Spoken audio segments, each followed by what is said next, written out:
I never thought the words that would break me the most would come from the boy I carried for 9 months.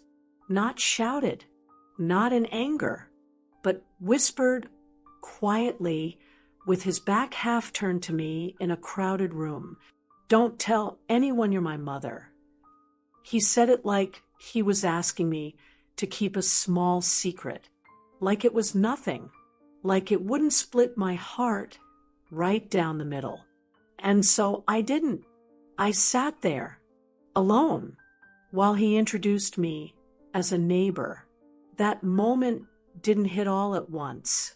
It moved slowly, like cold water seeping into bones. Something shifted inside me that evening. Something I had held for decades without even realizing how fragile it was. The son I thought I knew stood only a few feet away, laughing easily, shaking hands, moving through that room as if I were just another piece of furniture. And I let him, because a mother's heart doesn't always fight back immediately. Sometimes it just absorbs the pain in silence. The room was full of laughter, soft music playing somewhere in the background. The house smelled of baked chicken and sweet bread. Everyone was dressed nicely, everyone smiling. And there I was in my plain blue dress, standing quietly in the corner, trying to make myself small without knowing why. He had invited me himself. "Mom, come early," he said on the phone. "I want you there." So I came early.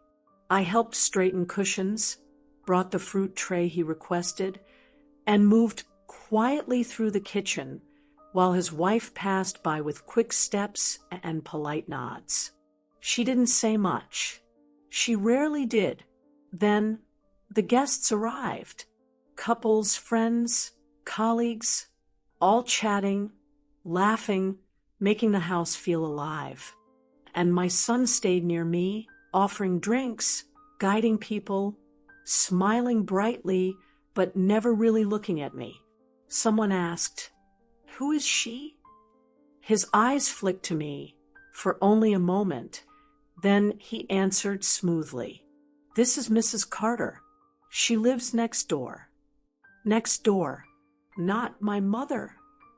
Not the woman who carried him, taught him, and loved him. Just a neighbor.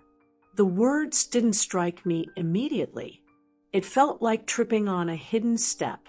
My body reacted before my mind could even process it.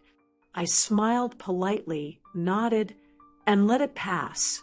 A woman shook my hand, saying, "How lovely to meet you." Lovely. If only she knew.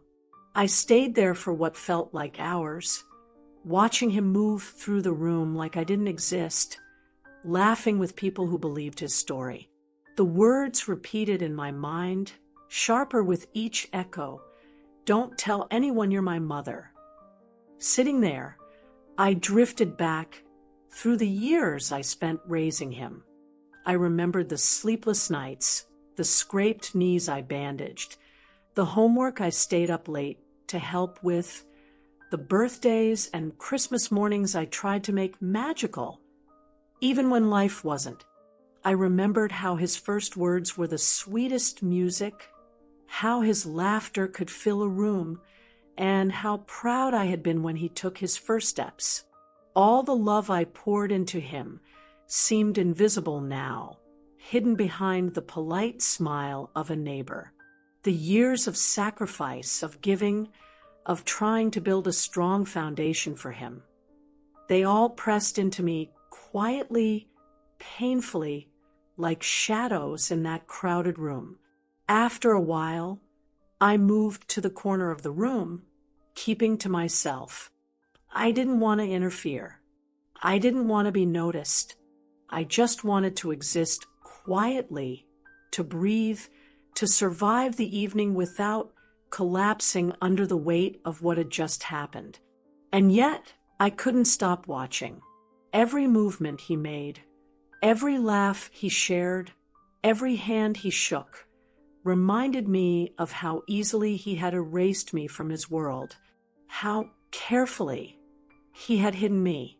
It wasn't just the words that hurt, it was the intention behind them, the deliberate act of making me invisible, of denying my place in his life, in front of everyone I once loved as family.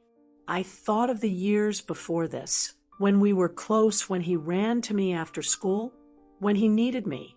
And I realized that something had changed, something I had missed, something I hadn't noticed until the words were whispered and the room accepted them as truth.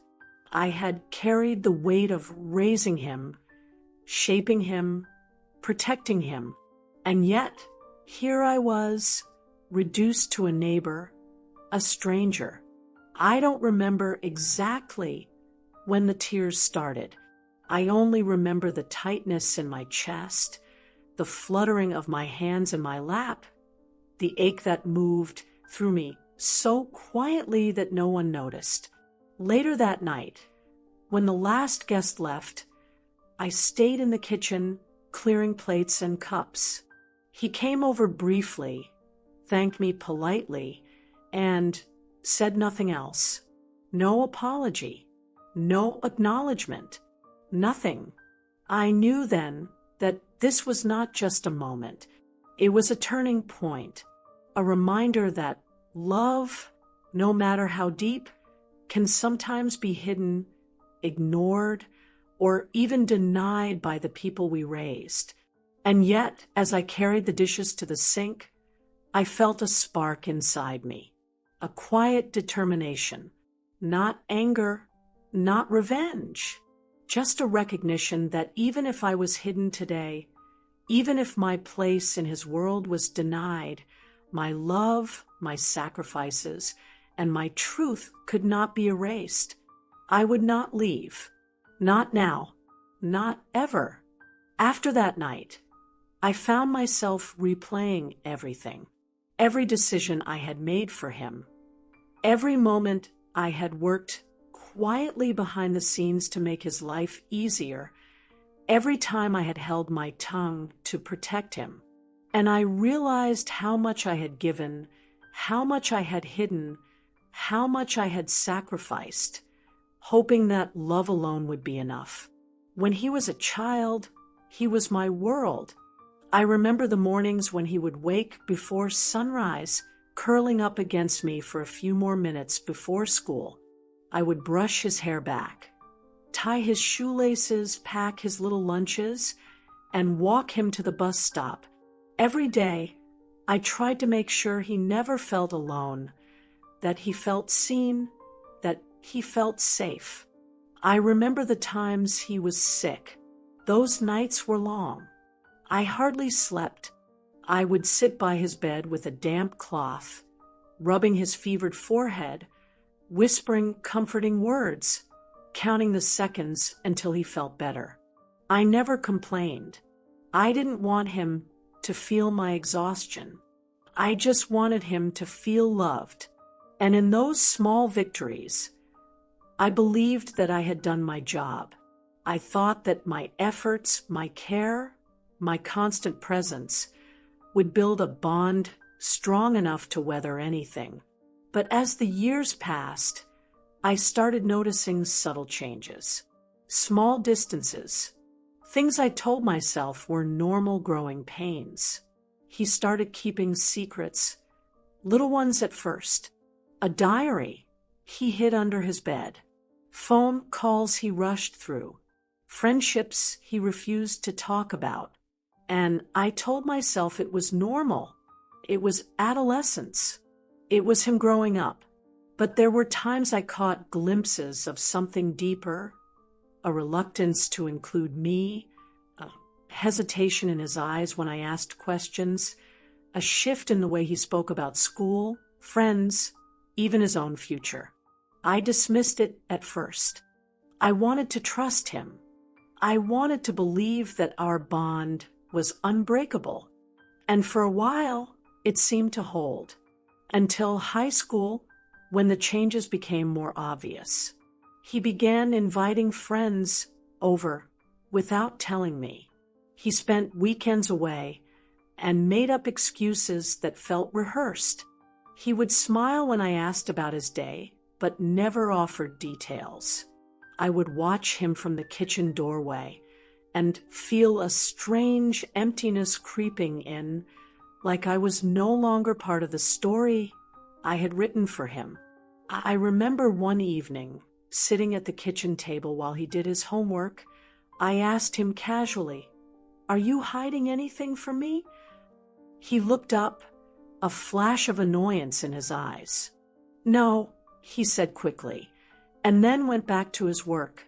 But I knew. I always knew.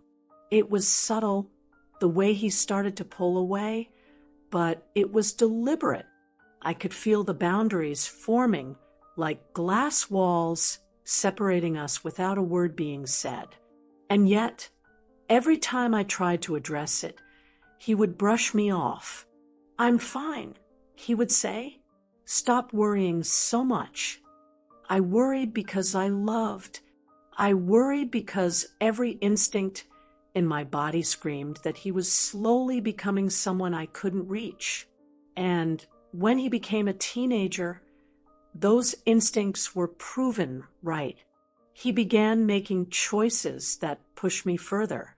Small things at first, staying out later than promised, skipping meals at home to be with friends, refusing help with school projects. But they accumulated, building a pattern I couldn't ignore. One night, I tried to sit with him, really talk to him. "I just want to be part of your life," I said softly. "I want to understand what you're feeling, what you're thinking. You don't have to carry anything alone." He looked at me, and for a moment, I thought I saw the boy I once knew, but it vanished as quickly as it came. "You don't get it, Mom," he said sharply. "I don't need you hovering over me all the time. Just let me live my life." I nodded, pretending I understood, but I felt the first real sting of rejection. Years went by, college came, and I watched him pack his bags with a quiet pride, masking the growing ache in my chest. I waved him off at the airport, smiling through tears. I told myself this was independence, that this distance was natural, healthy. But even then, I noticed it, a certain coldness in his tone when we spoke on the phone, the way he avoided certain topics, the way he began introducing me to friends and acquaintances as someone who helped him out, rather than his mother. I tried not to let it hurt. I told myself he was busy, that young adults sometimes forget the people who raised them. But deep down, I felt the walls forming again. Not the clear glass walls of adolescence, but a heavier, more permanent barrier. And then the day of the dinner arrived. The day when everything I had tried to ignore, every warning I had sensed over the years, became impossible to miss. He had called me, saying, "Mom, I want you at the dinner. I want you there." His voice had sounded warm, inviting, loving, and I believed it. I dressed carefully, choosing the blue dress I had worn to his high school graduation. I carried a small dish I had prepared, hoping to contribute, hoping to be included. My hands shook slightly, but I told myself it was excitement, not fear. When I arrived, the house smelled of home, roast chicken, fresh bread, and the faint scent of vanilla from candles on the table. Laughter echoed from the living room. People were mingling, smiling, drinking, chatting. My son was in the center, smiling brightly, moving easily, introducing people. And then it happened, a voice friendly, warm, asking, "Who is she?"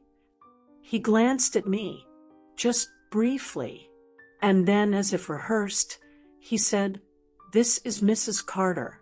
She lives next door." Next door. Not my mother. Not the woman who raised him, who stayed up all night with him when he was sick, who wiped away tears, who celebrated every accomplishment. Just a neighbor. I felt the coldness in my chest, the sudden hollow ache, and I sat there trying to fold myself smaller, trying to disappear into the corner. For the rest of the evening, I moved quietly, helping here and there, answering polite questions, making small talk, while my son laughed, smiled, and played the host to everyone who believed his story. Every time he passed by, my heart twisted. Every time he gestured to someone else for help or conversation, I felt invisible. And yet I kept moving. I kept talking. I kept pretending that nothing had happened, because that is what a mother does when the child she loves pushes her aside. I watched him introduce me again and again, always the same way. "Mrs. Carter, she lives next door." I kept my expression calm, my body still, but inside I was screaming. And in that quiet, invisible place I had been forced into, I realized something. This was not just about that night.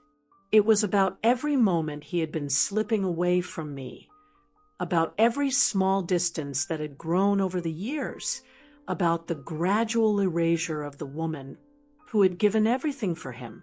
I looked around the room. The laughter, the clinking of glasses, the warmth of the gathering, it all felt foreign. Beautiful, yes, but not for me. Not yet. And still, somewhere deep inside, I knew I could not let this destroy me. I had carried him, raised him, loved him unconditionally. That truth could not be hidden. That bond could not be erased. I would wait. I would watch. I would hold my ground quietly, because even if he could deny me, even if the world could deny me, I could not deny myself. The evening continued, and the air in the room somehow grew heavier. The laughter and chatter filled it. Every time I spoke to someone, they glanced at me politely, smiling, asking safe questions. Small talk that never touched the heart of who I was. Every time my son passed, I felt invisible. I noticed the way his friends interacted with him. Casual, comfortable, confident. The way they included him fully, while I hovered on the edge of their world. It wasn't the first time I had felt invisible, but it was the first time it felt deliberate. At one point, a woman asked, "So, how do you know each other?" He smiled at her, quick, practiced, and said, "She lives next door. We just help each other out sometimes." "Help each other," the woman said, glancing at me with polite curiosity. I swallowed hard. My heart pounded so loudly, I thought it might echo through the walls. "Yes," I said quietly, forcing a smile. "We help." My son glanced at me. There was that flash of irritation, like I had dared to speak, like I had dared to exist in his narrative. I moved to the kitchen to clear a few dishes, needing the solitude, needing to breathe. I thought of all the years, all the small sacrifices, all the sleepless nights and quiet tears. And it hit me fully. I had given everything. And yet here I was, a stranger in his home, hidden behind the polite lie of neighbor. I watched him from the doorway as he laughed with his friends. He looked so confident, so sure of himself, so removed from the woman who had carried him, nurtured him, and loved him without pause. It was then that one of his old friends approached me. I didn't recognize her at first. She had been a toddler when he was young, and now she was grown. She smiled kindly, clearly sensing something unspoken. "You must be proud of him," she said softly. I forced a nod, trying to keep my voice steady. "Yes," I said, "very proud." Her eyes lingered on me, almost questioning, and I realized she could see something, a motherly pride, a history, a depth that my son was trying so hard to erase. And suddenly, I felt a surge of clarity. I couldn't let him continue hiding me like this. I couldn't allow years of love, devotion, and sacrifice to be erased in front of people who had no idea what he had taken for granted. I returned to the dining room. The table was full.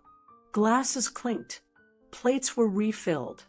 Music played softly in the background, and my son, busy being charming, didn't notice me slip closer to him.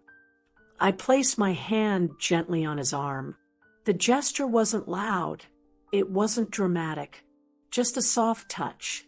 He flinched. "Mom," he said, voice sharp, "please don't embarrass me." Embarrass him? I stood there, looking at the boy I had raised, and I realized that he was terrified of being exposed, terrified that the truth of our bond, of our history, would show to the world. "I'm not here to embarrass you," I said quietly, keeping my tone calm. "I'm just here. Your mother is here. That's all." He pulled away slightly, eyes flashing. "Don't tell anyone," he whispered harshly. I said, "Don't tell anyone." I closed my eyes for a moment, feeling the weight of decades pressing down on me. I remembered the nights I stayed up crying when he was sick, the mornings I woke before sunrise to make sure he had breakfast, the afternoons spent helping with homework, the birthdays, the holidays, the laughter, the tears, every moment of a life poured into raising him. And now, in one room, he wanted me erased, hidden, denied. I took a deep breath. My voice was calm but firm. "You can ask me to step aside. You can ask me to wait quietly, but I am not invisible. I am your mother, and I deserve to be acknowledged." The room seemed to grow quieter. Conversations faltered. Guests glanced over, sensing the tension. My son's face turned red. I could see the struggle behind his eyes. Anger, shame, confusion. He began, then stopped. He opened his mouth again, trying to form words, but none came. "I carried you," I said softly, "and I raised you. I stayed awake so you could sleep. I celebrated your successes, comforted your failures. And now, when I sit quietly in your home, I am treated like a stranger. That's not fair. That's not right." A hush fell over the room. Some of his friends looked uncomfortable. Others glanced nervously between us, unsure of what had just unfolded. His wife moved closer to him, whispering something in his ear. He nodded, frustrated, and looked back at me. "Mom," he said finally, voice trembling, "please, not here. Don't make this a scene." I shook my head. "It's already a scene," I said. "A scene you created the moment you denied me. I'm not asking for applause. I'm not asking for anyone to choose sides. I'm asking for recognition, for the truth. I am your mother. I am not invisible." Tears pricked my eyes, but I held them back. I wasn't going to cry in front of them. Not yet. I wanted the words to land first. I wanted him to feel the weight of what he had done. And for a moment, there was silence. Pure, thick, suffocating silence. Then, one of his old friends, the woman who had spoken to me earlier, whispered, "She's right. You can't hide her." The words hit him like a wave. His face paled. His hands shook slightly. For the first time, I saw the boy I had raised, confused, vulnerable, afraid. He looked around the room. The laughter, the chatter, the polite smiles, they all seemed to shrink away. And he looked at me, really looked at me. For a long moment, there was nothing but our eyes meeting. The room faded. The music faded.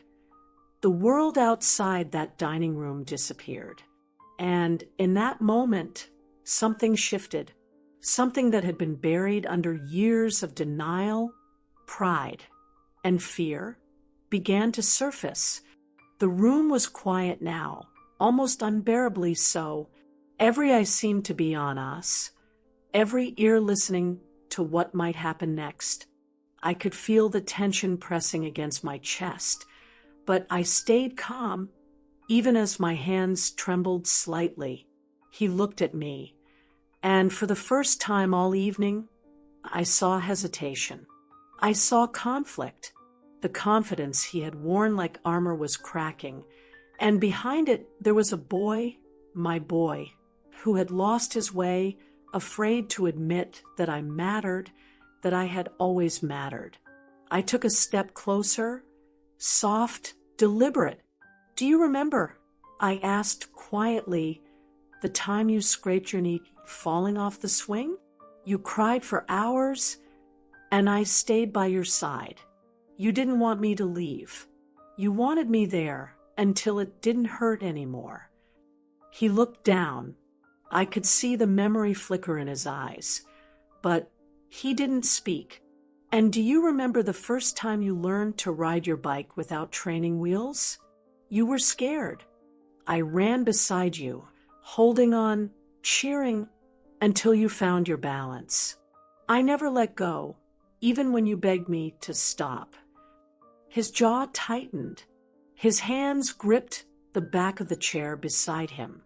I could see him struggling to find words, to defend a lie he had built for so long. "You were always there," I continued, voice steady, "and I was always there for you, not for anyone else, not for appearances, not for the polite smiles of guests, for you, every single day." The room felt heavy. The clinking of glasses had stopped. The soft music had faded into nothing. I could feel the guests shifting, unsure of what to do, sensing the emotional weight that had entered the space. He swallowed, finally opening his mouth. "Mom, I didn't mean..." I shook my head slightly. "I know you didn't mean to hurt me, but intentions aren't the same as actions. You hid me. You denied me. You made me invisible in my own son's home. And that hurt more than I can put into words." He looked around. His friends and family watched silently. Even his wife seemed unsure where to look, caught between embarrassment and curiosity. I stepped closer still and lowered my voice. "Do you remember the first time you called me in the middle of the night because of a bad dream? You were shaking. I sat with you until the sun came up. Do you remember how I stayed awake with you through every fever, every tear, every heartbreak?" He looked down, unable to meet my eyes. His chest heaved slightly. For a moment, I wondered if he would retreat, if he would run from the truth he had been avoiding. But then something happened. He exhaled slowly. His hands relaxed, and for the first time that evening, he truly saw me. I I forgot. He whispered. His voice cracked, small and fragile. I didn't mean to. I stepped closer, putting a gentle hand on his shoulder. You didn't forget completely. You just got caught up in everything else: pride, embarrassment, fear of being judged. But the truth doesn't vanish because you hide it. I'm still here. I've always been here. He looked up, and I could see tears forming in his eyes. The walls that had been built over years began to crumble. Slowly, hesitantly, he opened his arms. "Mom," he whispered again. I took a step forward and embraced him. The room was still. Every breath felt heavy and full of years of pain, of silence, of distance that finally started to dissolve.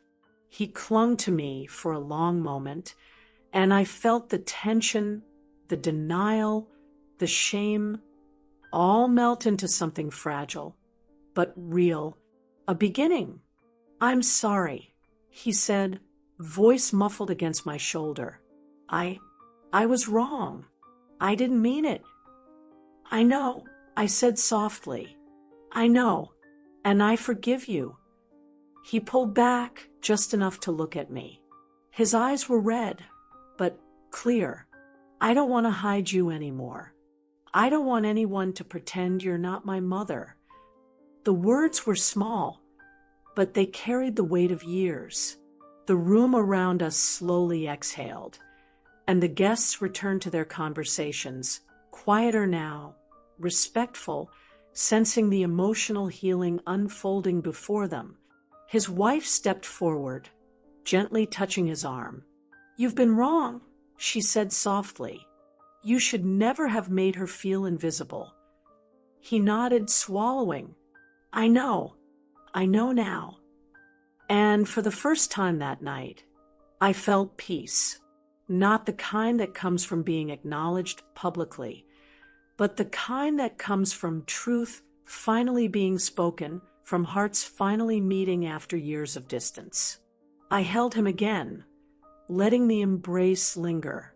I whispered, "You don't have to pretend anymore. You don't have to hide me. I'm here.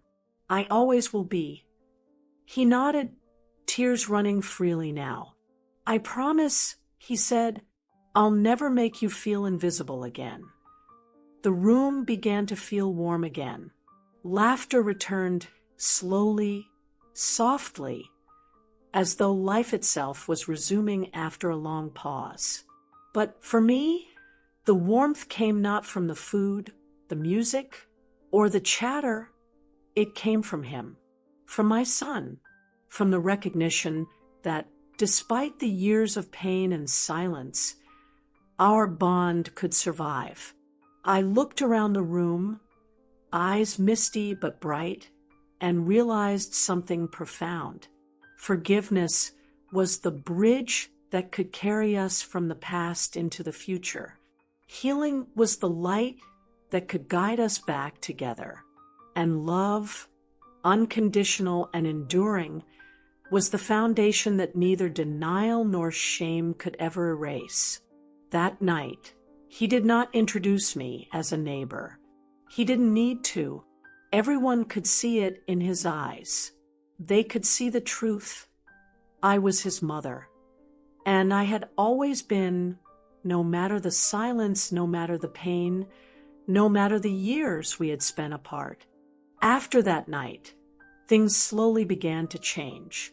The walls that had divided us didn't crumble instantly, but the cracks were wide enough to let in light.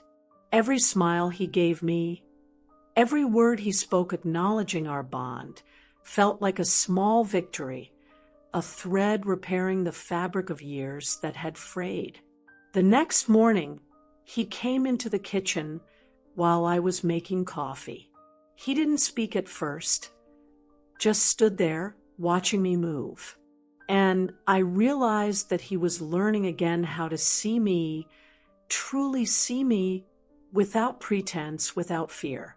I want to start over," He said quietly, "If you'll let me."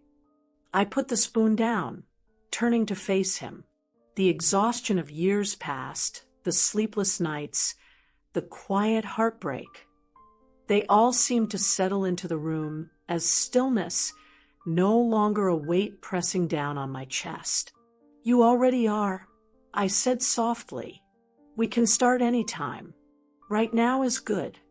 He nodded, his eyes misty, and for the first time in a long while, I felt relief so deep it made my knees weak.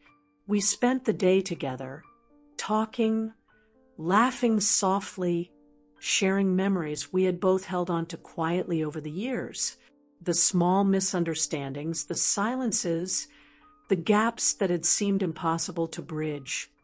Slowly, patiently, they began to mend. Over the next weeks, he began introducing me properly, not as a neighbor, not as a distant figure in polite conversation, but as his mother. The truth of who I was, the truth of our bond, could no longer be hidden. And every time he did it, every time he acknowledged me openly, it felt like reclaiming a piece of my heart that had been quietly hurting for decades. There were tears, yes, and laughter, and quiet moments of reflection. But most importantly, there was connection, real, genuine, healing connection that no amount of denial could take away. We revisited old traditions, simple routines we had shared when he was small. Morning coffee together, walks around the neighborhood, cooking meals side by side. I realized that even though years had passed, even though the silence had grown long, the foundation of love we had built was still there, waiting quietly beneath the surface. One evening, as we sat on the porch, watching the sun dip below the horizon, he reached over and took my hand. "Mom," he said, voice gentle, "thank you for everything, for never giving up on me." I squeezed his hand, tears running freely now. "I never stopped loving you," I said simply, "not for a second, and I never will." It was in that moment that I understood the power of forgiveness, not just forgiving him for the years of distance, for the hurt, for the silence, but forgiving myself for the times I had doubted, for the times I had wondered if I mattered at all.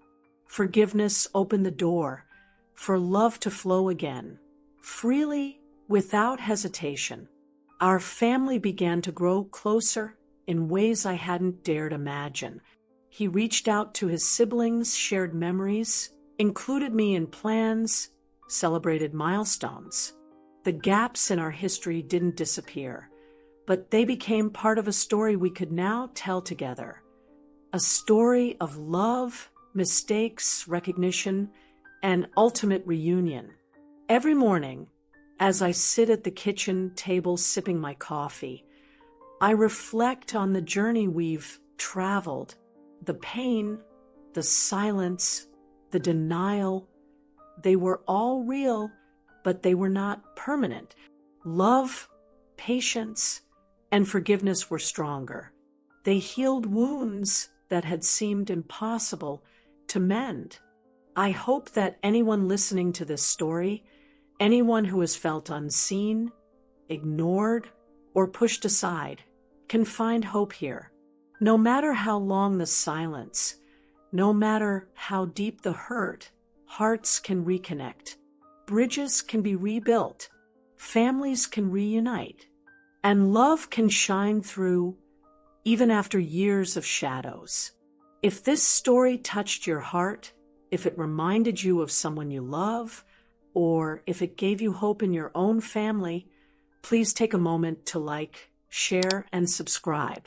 Share it with someone who needs to hear that even when it feels too late, it's never truly too late to be seen, to be heard, and to be loved. And remember, no matter the distance or the silence, the bond of a parent and child is a thread that can never be fully broken. It can be strained, it can fray, but it can always be mended with forgiveness, patience, and an open heart. I look at my son now, and I see not just the man he has become, but the little boy I held in my arms all those years ago. And I know that love, enduring, patient, unshakable love, will always guide us home. We are together now. We are healing. We are family. And in that truth, I find peace.